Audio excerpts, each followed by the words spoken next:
So for those of you who don't know me, I'm Kevin Suarez. I'm the Director of Mentoring in Massachusetts, even though as of right now I have a Atlanta address. And when we were coming up with the concepts of what to do here at the symposium, which we're very grateful for Mass Youth for having us, we were like, hey, we got a lady down the street in Atlanta that would be a really great speaker. She's done 1 or 2 games in refereeing, and so we figured, you know what? She's been really, really good at those 1 or 2 games, so why not bring her? The only thing is, the catch was that she is the most decorated referee from the United States, and we are more than honored to have the U.S. Soccer Vice President of Refereeing, Ms. Kari Seitz, here. So, Kari, thank you.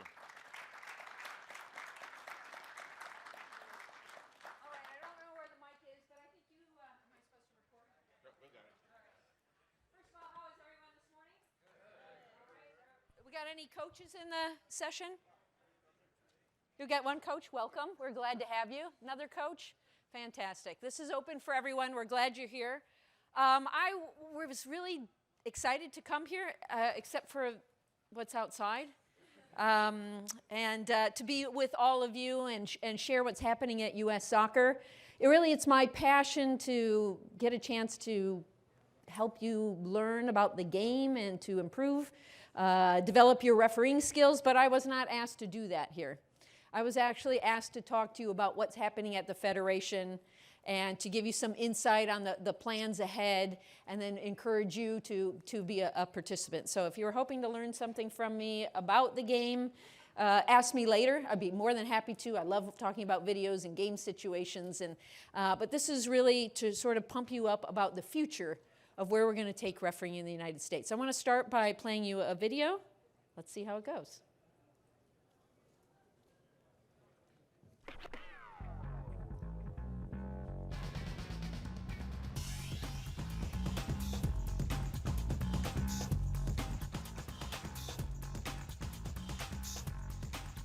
John, this is how you play videos.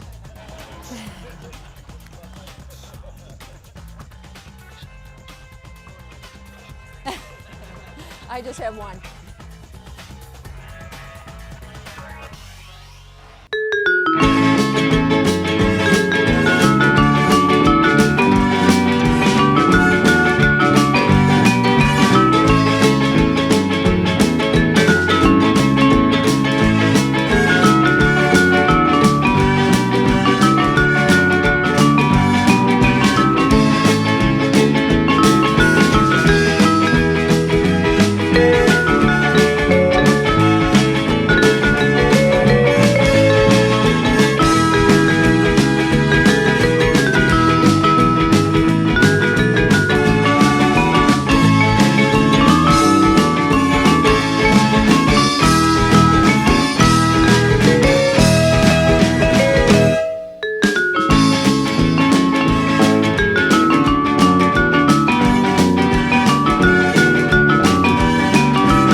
forget why we're here. Sometimes we forget it's the game. It's not just refereeing. Refereeing is to support the game and make the game better.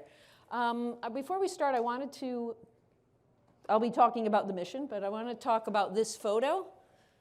You guys know any of the people in this picture? Okay, give me some names. Katie Nesbitt. Who else we got? Ishmael. Anybody know any of the other people? It's okay if you don't, because they're not from the USA, right? So what is this a picture from? The World Cup in Qatar. This is the final match, and there are 2 American referees on the stage. Did you guys realize that? How many of you, that's the first time you realize that? It's a big deal. This is the first time ever we've had U.S. referees on the stage of a World Cup final. How about this picture? What is this from?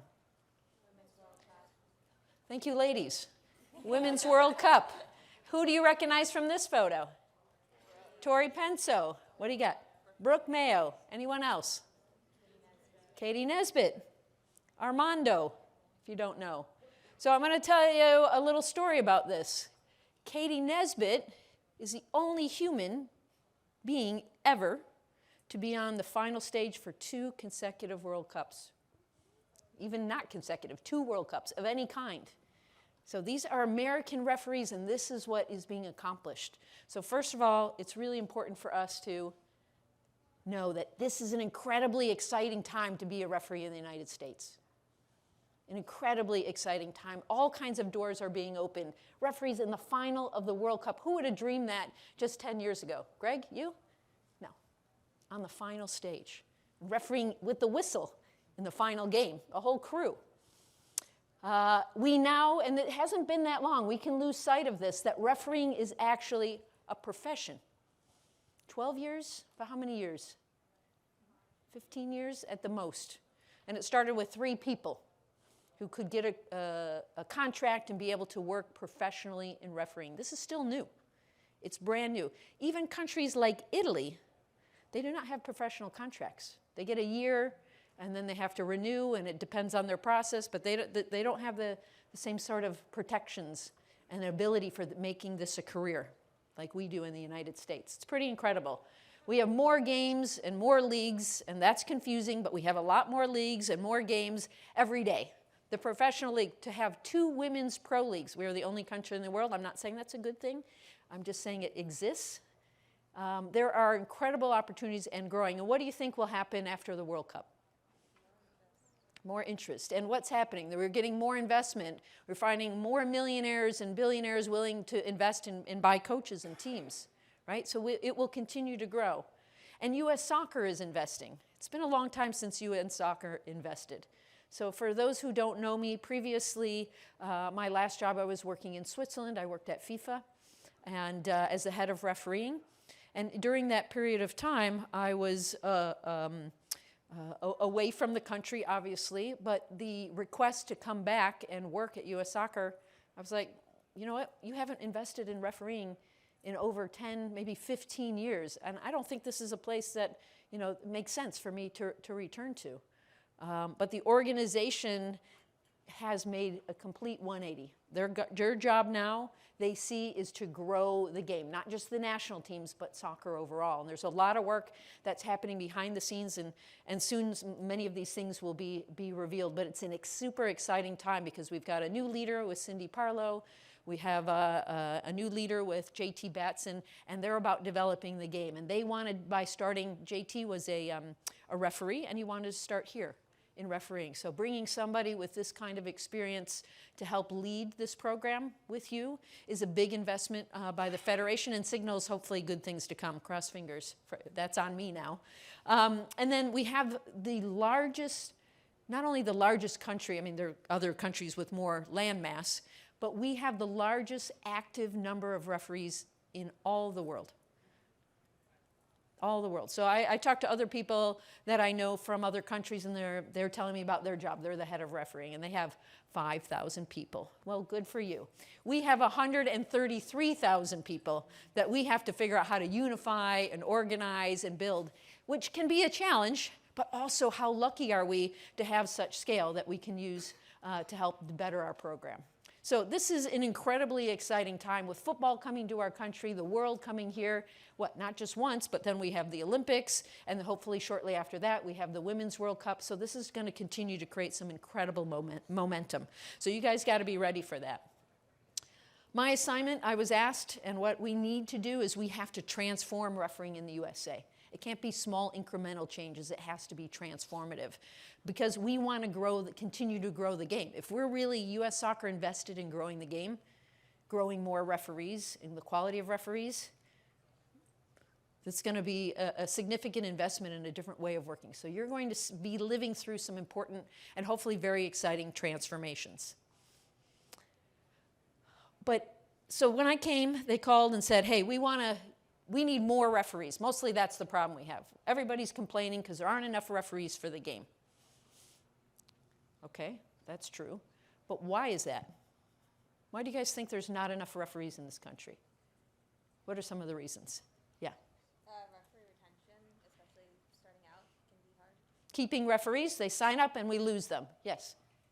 Yeah. Shane. Abuse. You guys think that's a contributing factor? Right? Yes? We're responsible for the outcome of the game.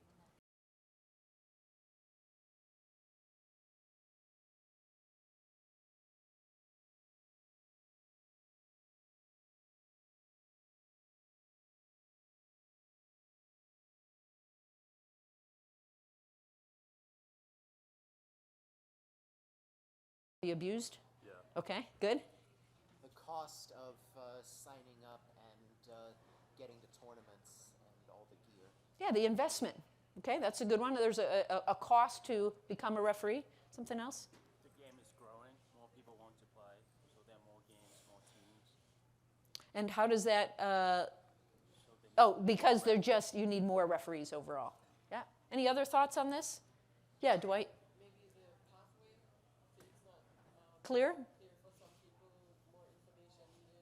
I would say it's not clear for many people, right? The pathway is not clear. Yes? So it's depending on your local culture and community, sometimes it can be a little gatekeepery. I bet that would be a great word for the dictionary, right? People tend to gatekeep who can enter, who cannot enter, right? I agree with you. Sorry, one other point. Yeah, I deal with a lot of kids, so a lot of them just want to play. They don't want to be on the sidelines. Kids want to play. Come on, kids want money. We got to make it sound exciting. I actually believe all of these things that you said are in fact true, but it's a result of us being football overall, soccer overall, is not being invested in refereeing, not caring, not respecting the role that it plays in developing our sport. And if you don't have those feelings, you continue to do that. You don't respect, you don't care, you don't invest. Referees, you hear many times from coaches, okay, I'm looking for the World Cup referee on my under 12 game. Well, guess what? There are about 100 in the world. In our country, we only have a few. You're not going to get that person. And every single game, a referee is learning, and they're on a pathway and a journey just like the players are. And we don't have this common understanding and belief that the refereeing is important and that we need to invest in it. So while the request for me was to grow the game and the quality of referees, I actually think it's a much deeper problem or a much deeper change that we need to make, a cultural shift from getting people to believe that refereeing is essential for the success of soccer in this country. It's not the most important. You must have players, you must have coaches. That is your number one thing. But if we don't understand that refereeing is essential, we will not move forward. We will continue to have the same problems because if you have, as I said, if we understand it's essential, we know that refereeing, a stronger referee gives us a better game. Guess what? We don't have to pay so much. Right now, you're absolutely right. Referees pay for everything they want to do. The very little you get for free. Maybe this event is free. Is this free? There you go. There's my example. And of course, the cost comes from somewhere. But you think about the idea, we have some states that cost $125 to become a referee. $125. We charge $20. The rest is a tax, okay? And that tax they use to build their program. And they actually, that particular state has an amazing program. But why does referees tax to build themselves for the game?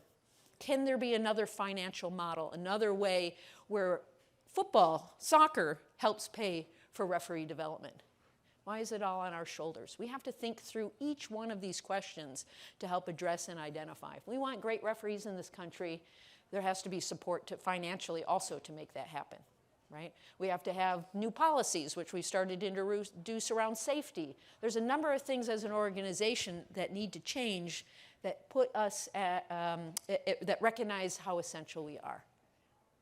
So we don't need to continue to operate the way we are. Now, it will take a long time to make these changes, but it's about getting our whole soccer ecosystem on board to recognize, again, not the most important, not the only thing, but something essential, and it's not working. It's not working the way it is today. As I said, when soccer cares and respects and invests, when this happens, we will have the best refereeing program in the world. I'm saying that out loud in front of all of you, because I think it can be absolutely true. We have the largest scale. We have the most professional teams in the world. We have, I'm sure we have I don't have the numbers on this, but I do believe we have the largest youth soccer, despite it being in 45 different, leagues and clubs, but it exists, and there is so much we can do to make this a better program, and I can't wait to do that with all of you, actually. So this belief that we can have a world-class program is actually shaped from my own personal experience. So I started refereeing many years ago in the mid-'80s, and the challenges that we face there are not wholly different than they are now. They're not wholly different than they are now. As a youth referee coming up through the system, I found it very difficult to be identified, get matches. And then when I did, there was all kinds of bias and assumptions, being a small person, young, and I was a woman, actually still am a woman. Those things made it a bigger challenge to get the matches because people assumed you couldn't referee. They assumed, these ladies are nodding, they know. Assumed you couldn't referee. But over time, at that match, 45 minutes in, they shut up, right? I get it. We don't care what your gender is. But the biggest problem actually was the refereeing system, other referees. That's where I had the difficulty, getting the matches, taking risk, helping promote, identifying talent. Eventually, for sure, your work on the field is what sends the message at the end of the day, but we have to change the systems that allow us to recognize talent and build good referees and help make the system work better. So that's the experience I had. I am emphatic about making it better for you guys. A lot of things worked. I wouldn't still be here if it didn't work. Great people, love the games. I had so many amazing opportunities, but we can do better. Do you guys agree? Can we do better? We can do better. And we want to build on what worked, and we want to change things that don't work. And obviously having events like this where you guys are involved, and it's not just the coaches or just the players, but we're included in part of these kind of sessions is a big part of that. This is I'm going to get a little technical with you. I'm going to reveal my hand. Not a lot of people know what I'm about to share with you. These are some of the things you're going to be seeing coming from us that starts to scratch the surface of the larger transformation. But there are really 4 important things that we need to do different at U.S. Soccer to support you, okay? And in refereeing. We need to build a national refereeing infrastructure. And this means that we create a unified system of education so that instead of 55 different presentations on handball, what about one right one? And that we all learn the same way, and we have consistency in our messages and the way of thinking. What a novel idea. But so that is one of the big important things, and that includes helping our coaches and helping through the education and helping evaluations to try to create a line where we all understand what we're shooting for, and then we raise that bar, and then we continue to raise that bar. The next is to use technology. Wow, okay, like not just the microphone under the phone. We'll, because ultimately we've got so many tools at our disposal, but they come at an expense. And in the past, we haven't invested. But I can tell you right now that's already changed. So we need modern digital tools that allow us to do education better, faster. When you got 130,000 people, we can't use SneakerNet. Do you guys know what SneakerNet is? This is when you save something on a disk and then you walk it over to a guy and you say, here, take it. That's what we've been using for, I don't know how many years. Right? We've been using SneakerNet. And we need a much better way to work together. But also, I'll tell you some of the tools that are coming if you haven't seen them. We need to strengthen our protection, create a safer environment, and celebrate the referee community. I saw it last night, a really awesome event. So many wonderful awards, and I loved, by the way, not only did you have young referees awarded, but we also talked about futsal, another really cool and important sport. And we thank the people in the community who built, it was like really inclusive and it was beautiful. And that's the kind of thing that helps, it makes you excited to be part of this community. Look, we know, and you're invited in as a coach, but refereeing is not for everybody. Would you guys agree? It's not for everybody because they don't have the strength we have to make these tough decisions and, not always be loved on the field. But it is really a noble cause. And then the last is to unlock high potential growth opportunities. So we're talking about making a concerted effort to reach out to communities to become actively involved in refereeing that we hadn't done before. We often reach out to friends who look like us, but we need to expand that dramatically in order to grow the game. This is the most diverse and interesting sport in the world. It's played everywhere in every country and every continent. So we should be inviting in everyone to be part of it. So I'm going to give you some examples.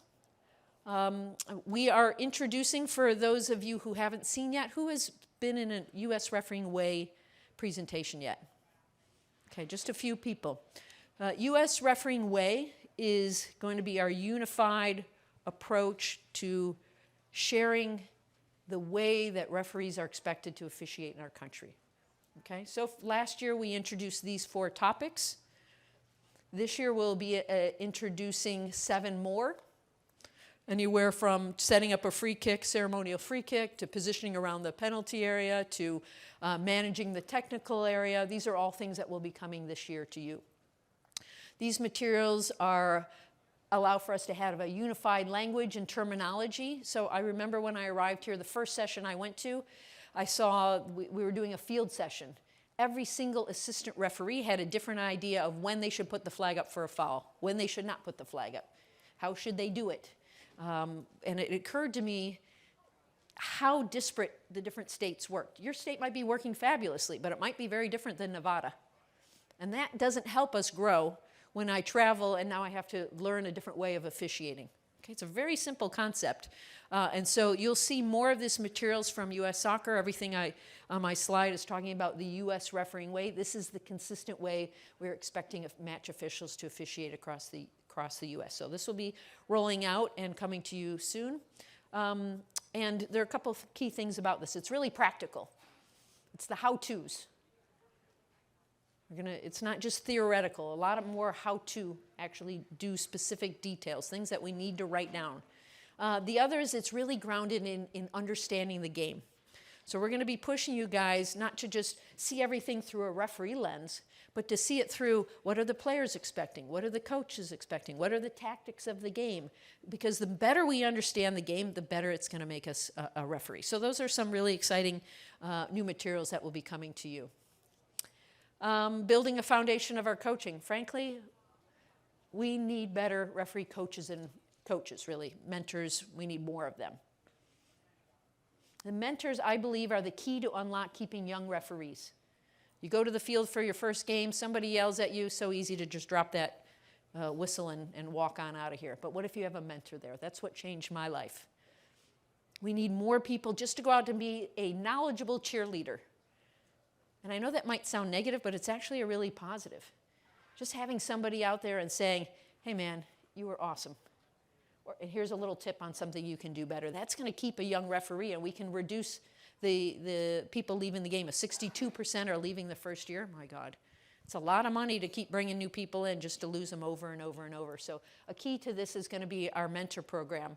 And then growing our coaches, giving them more information, helping them be able to write evaluations. And then at the top end, we want our national coaches. We need to improve the quality of those coaches, meaning not that we don't have good quality now, but we want to make sure that we're bringing in the experience from being a professional referee or a national referee or a professional referee into those ranks.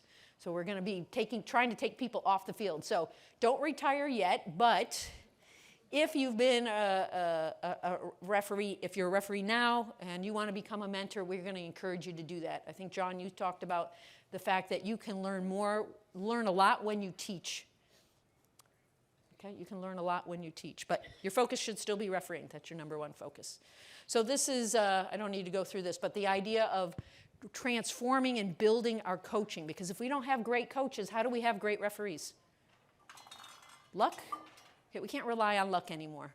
So we want to create this a more strengthened pathway so that if we can build this program, we can teach our referees better, actually the whole thing will accelerate. So you can see that it's going to take a little time to get some momentum, but it's necessary. It's absolutely necessary.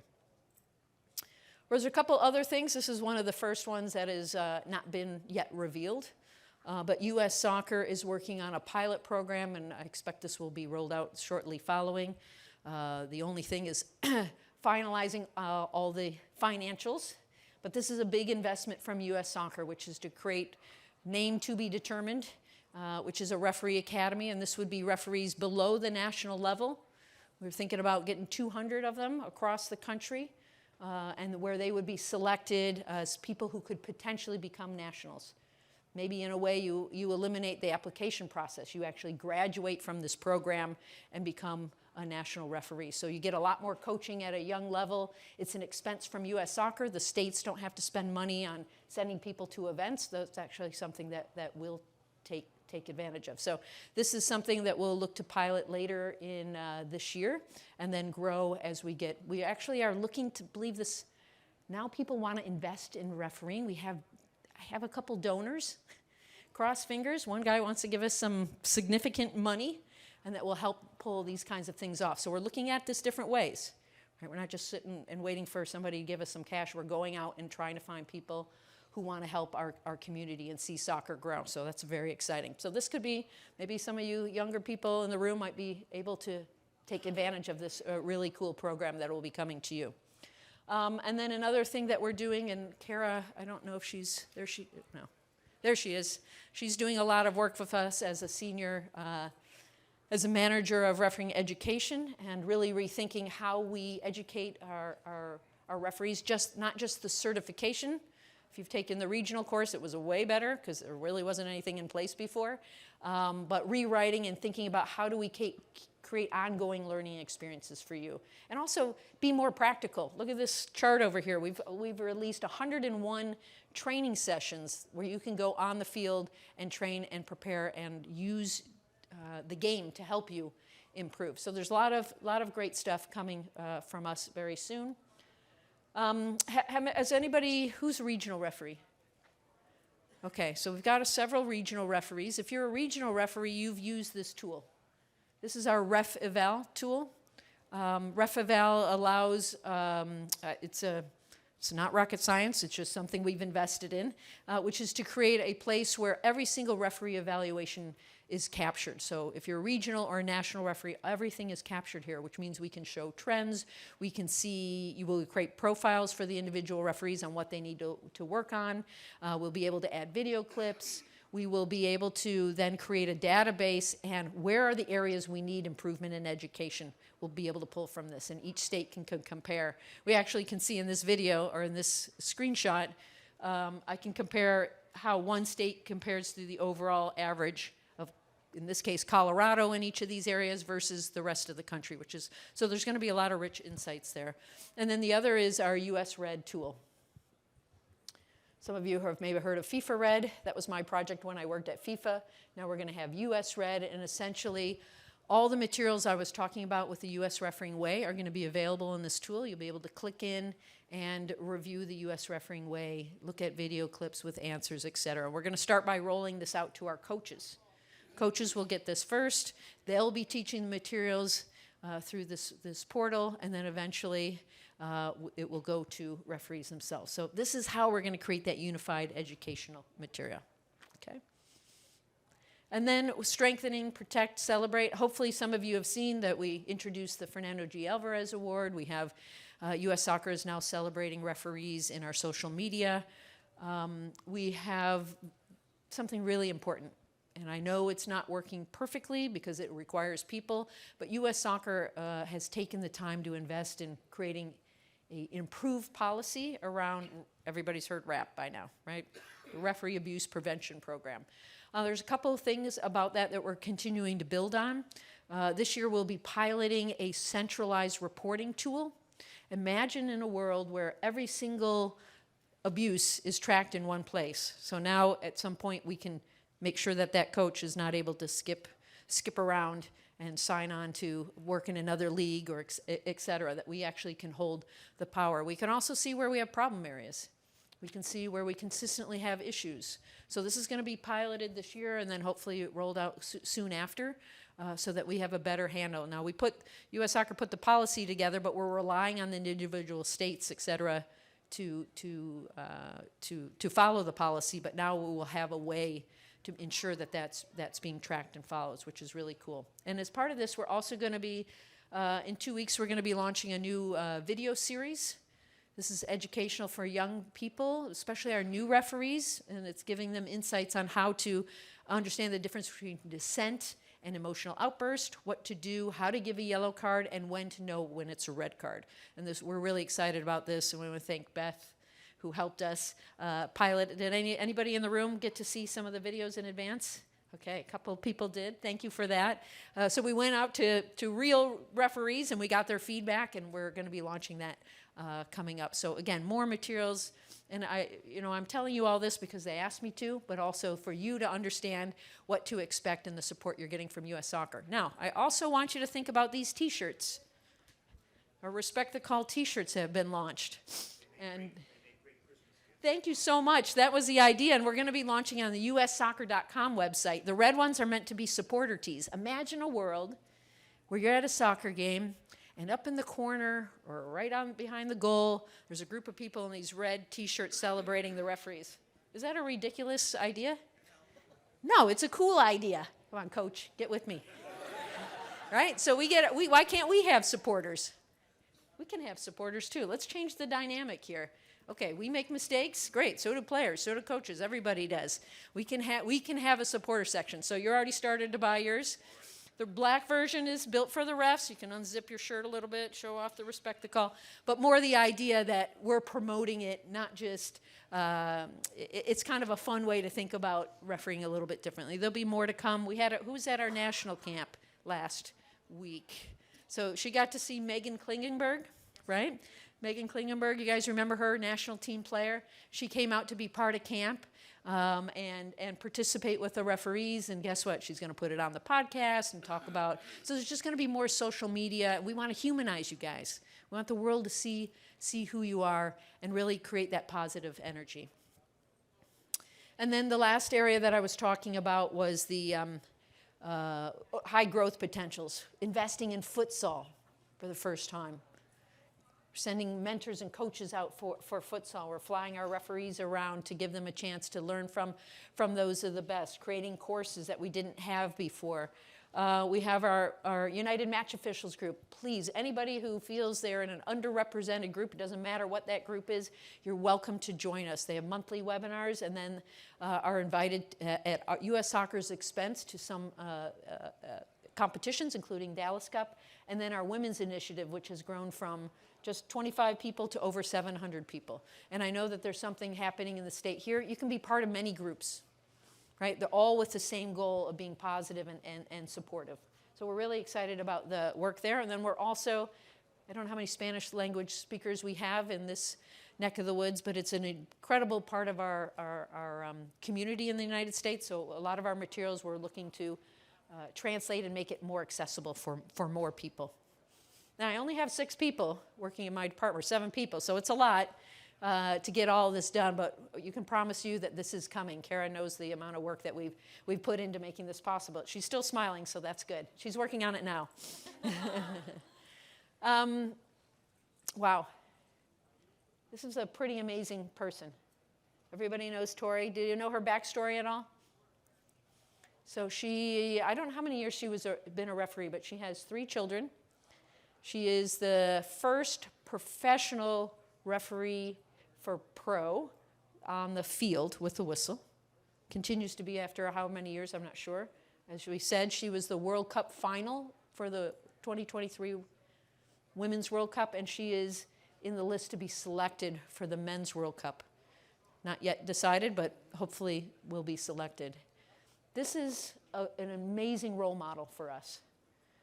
The life-work balance, how high you can achieve. And you know, she's a product of this program. Despite a program with a lot of flaws that we'll continue to work on, but she is a product of this program. We have world-class referees in this country that we should be really proud of. And while not all of you are going to be a world-class referee or want to be one, but to know that they came out of the same sort of work that you've done, and you know, we've created something like this is pretty incredible. And you know, whatever it is your goals are as a referee, I want to encourage you always. This is my mindset. I want you to encourage you to dream big. What does that mean? Maybe that means you want to go do a state cup final. Maybe that means you want to go to you want to work with pro and be a referee for pro. Maybe you want to help 3 other referees become a national referee. Whatever that is, think big. You never know. I had no idea as a 14-year-old referee from Michigan, when there were no other women referees around, that one day I'd be traveling the world and be able to officiate in over 90 countries. Never would have dreamed that. And maybe you don't get all your dreams, but that's okay, because you got closer than if you hadn't bothered dreaming at all. And that's a really important message that I would say, because sometimes we have the hard things, we got to pick it up, and we're going to always look for where we want to go. Again, you might not always get there, but you're going to get closer than you otherwise would. And I really want to kind of, before I close everything, is to thank you guys. What do I want to thank you for? Not just sitting here and listening to me, but because the commitment you've already made. How many of you have been in the refereeing for over 25 years? Look around. It's a lot of people who have committed their life to this and making it better for you. And who's been here refereeing only for 2 years? Wow, you've been out more than 2 years? Okay, great, 3 years. So we've got our future generations sitting amongst us. You guys have already committed a lot, and we really appreciate all you're doing for the game. We just want to help make that better for you, in conjunction with your leaders, with Ellie in Massachusetts, okay? We're committed to helping you, and I know he has his big heart inside after what I saw last night, and it's such a pleasure to be with such a really strong group, focused on the right things, because again, I don't want you to forget that you, refereeing, you're at the center of our decisions now. I can't say what they were before, but now you are. So we can look at, somebody asks a question, and we say, is that the right thing for our referees? Is it right thing for administrators? Not my priority. Is the right thing, it's for our referees? That's the right way to solve the question. Okay? And that's the support we want to give you, and we want you to walk away feeling. And this afternoon, speakers are going to talk more specifically about the things I love, which is the laws of the game and interpreting videos. But you need to walk away knowing how important you are, how we need you, how you can be part of the solution, actually, in bringing more people into being refereeing and making their experience better. There's a lot to be proud of here, and I just want to encourage you, both referees and administrators, to take advantage of every opportunity in front of you. Be part of the solution to recruit, serve the game, and for the referees, do seek mentors. It's the way that'll get you through those difficult times. I said at the beginning and at the top, the girls react. I truly believe this, and we hope to demonstrate that to you. But actually, you're part of the way that this is possible. You are the way that we make us the best program in the world. So I will be here all day. If you have suggestions, thoughts, I want to hear it all. We'll absorb it. We'll help us improve the solutions that we have coming forward. But you guys are what's matter. This is our mantra at U.S. Soccer. You're going to see this more and more and more. This is about strive, grow, shine. Striving is just pushing yourself that extra amount because you want to grow and improve so that you actually can shine on the field in every way of your life. So as I said, I'm very, very, very proud to be here and to serve. You know, leaving FIFA and coming to the U.S. Soccer was a little bit of a change. I mean, I am missing the 5-star hotels and the Qatar Airlines business class, but you are my people. This is the program that I care so much about, and I want to see grow, and I want to help in every way and be part of the network, the fabric of how we grow refereeing in the USA, and ultimately what we're here for, because you guys serve the game, is to grow the game in the United States. So thank you very much. It's my pleasure to be with you, and I'll be here for the rest of the day. Thank you.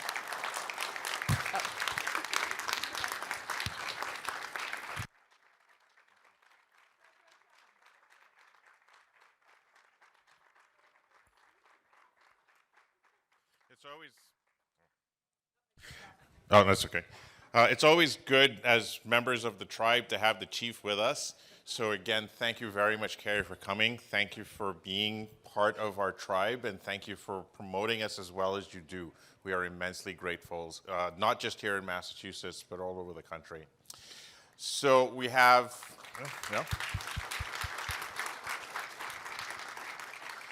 So we'll have the general, keynote with Matt Crocker and Allison Reed. And then afterwards, we'll back here, same place, same spot. We'll have Greg Barkey later on talking about communication. Greg's from Pro. And then we'll have Alan Kelly also from Pro later on this evening to wrap things up. All right, enjoy yourselves, mingle, talk, ask questions, answer questions. And we'll see you back here this afternoon.